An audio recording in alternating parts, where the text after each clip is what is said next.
नमस्कार, मी सागर जोशी. TV9 मराठीमध्ये आपलं स्वागत. आणि बुलेटिनच्या सुरुवातीलाच बातमी आहे रोहित पवार यांच्या ईडी चौकशी संदर्भात. शरद पवार गटाचे आमदार असलेले रोहित पवार यांना आज ईडी कार्यालयामध्ये चौकशीसाठी बोलावण्यात आलंय. बारामती अॅग्रो कारखाना प्रकरणी आज रोहित पवार यांची चौकशी होणार आहे. अन्यायाविरोधामध्ये लढण्याची तयारी असल्याचं रोहित पवार यांनी म्हटलंय.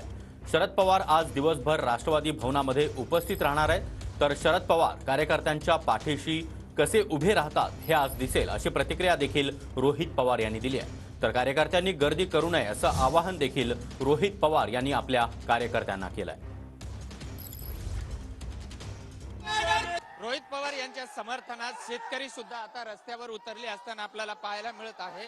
आणि हा जो शेतकरी जो आहे हा कर्जत जामखेड या परिसरामधून या ठिकाणी आलेला आहे. आसूड त्यांच्या हातात आहे आणि आसूडच्या माध्यमातून ते कुठेतरी आपला राग व्यक्त करत असताना आपल्याला पाहायला मिळत आहे. काय सांगणार, तुम्ही कुठून आलात आणि काय करताय?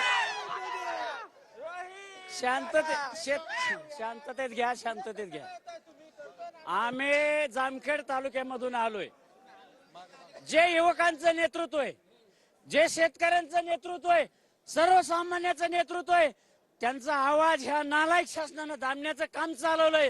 आता तुम्ही आसूड तुमच्या हातामध्ये आसूड आहे. या आसूडच्या माध्यमातून काय सरकारला इशारा करा? सरकारला आम्ही इशारा आता देतोय.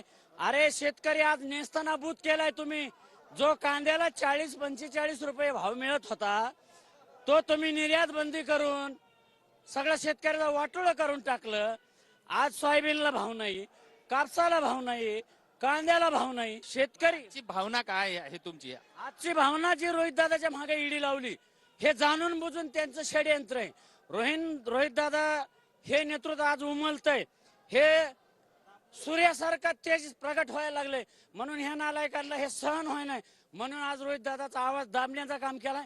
पण तो आवाज कदापि दाबणार नाही आणि दाबला जाणार नाही. आम्ही दबू देणार नाही. व्हिडिओ जर्नलिस्ट हुसेन सह विजय गायकवाड, TV9 मराठी, मुंबई.